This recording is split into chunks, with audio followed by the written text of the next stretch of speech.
Welcome to the marvelous land of Oz. I'm Mardell, and here is our next book in the Oz series, The Land of Oz by L. Frank Baum.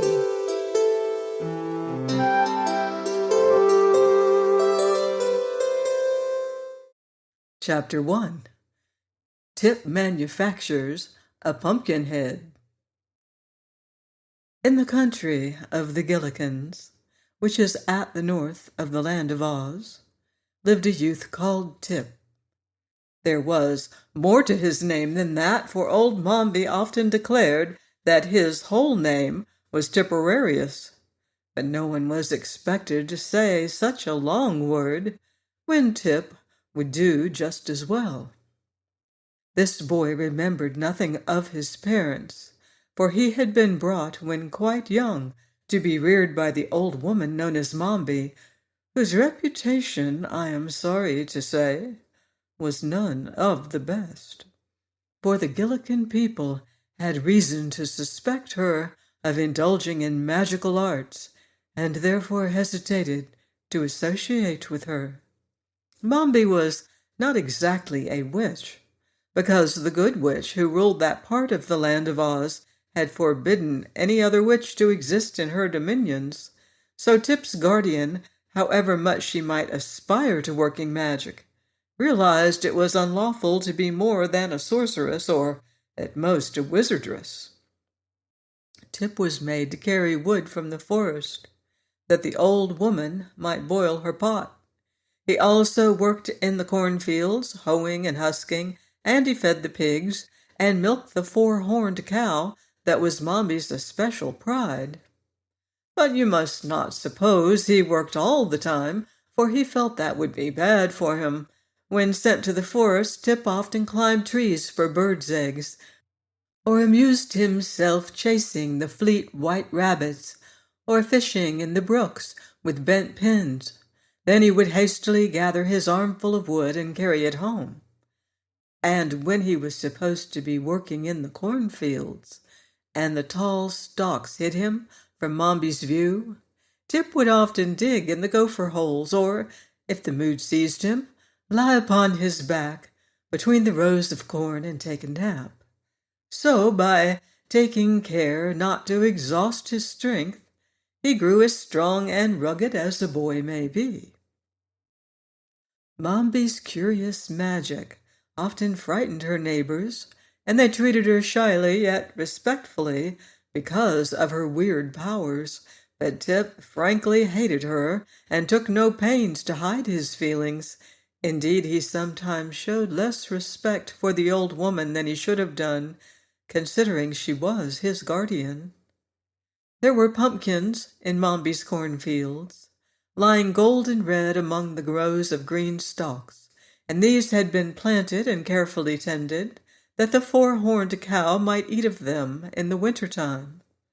But one day, after the corn had all been cut and stacked, and Tip was carrying the pumpkins to the stable, he took a notion to make a jack-lantern and try to give the old woman a fright with it. So he selected a fine big pumpkin, one with a lustrous orange-red color, and began carving it. With the point of his knife he made 2 round eyes, a 3-cornered nose, and a mouth shaped like a new moon. The face, when completed, could not have been considered strictly beautiful, but it wore a smile so big and broad, and was so jolly in expression, that even Tip laughed as he looked admiringly at his work. The child had no playmates, so he did not know that boys often dig out the inside of a pumpkin jack, and in the space thus made put a lighted candle to render the face more startling. But he conceived an idea of his own that promised to be quite as effective. He decided to manufacture the form of a man who would wear this pumpkin head, and to stand it in a place where old Mombi would meet it face to face. "And then," said Tip to himself with a laugh, She'll squeal louder than the brown pig does when I pull her a tail and shiver with fright worse than I did last year when I had the egg." He had plenty of time to accomplish this task, for Mombi had gone to a village to buy groceries, she said, and it was a journey of at least 2 days. So he took his axe to the forest and selected some stout, straight saplings, which he cut down and trimmed of all their twigs and leaves. From these he would make the arms and legs and feet of his man. For the body he stripped a sheet of thick bark from around a big tree, and with much labor fashioned it into a cylinder of about the right size, pinning the edges together with wooden pegs.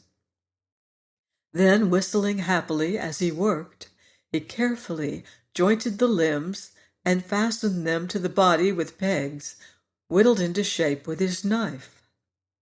By the time this feat had been accomplished, it began to grow dark, and Tip remembered he must milk the cow and feed the pigs. So he picked up his wooden man and carried it back to the house with him.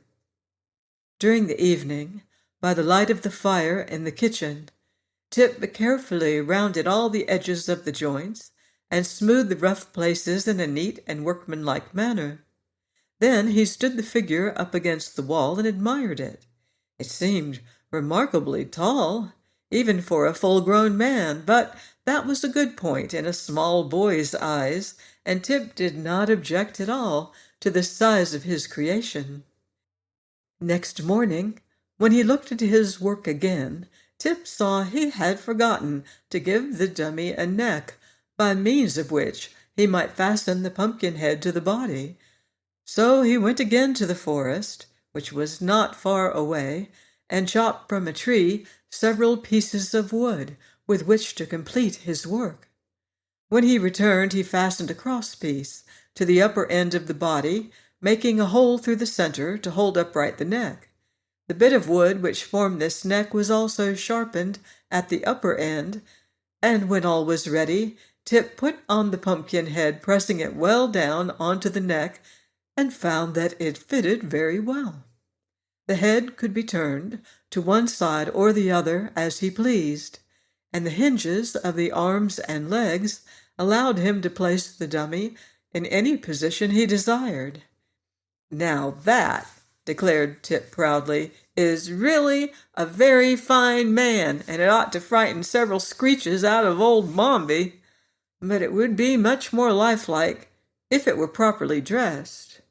To find clothing seemed no easy task, but Tip boldly ransacked the great chest in which Mombi kept all her keepsakes and treasures, and at the very bottom he discovered some purple trousers, a red shirt, and a pink vest which was dotted with white spots. These he carried away to his man and succeeded, although the garments did not fit very well, in dressing the creature in a jaunty fashion.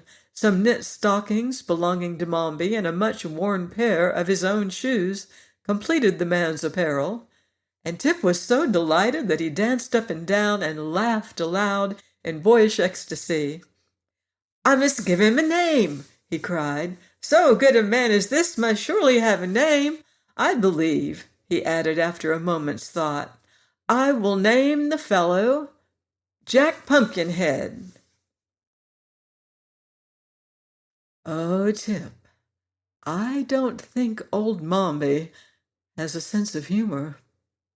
Join me here next week on the marvelous land of Oz to find out what happens next. Goodbye for now. See you in Oz.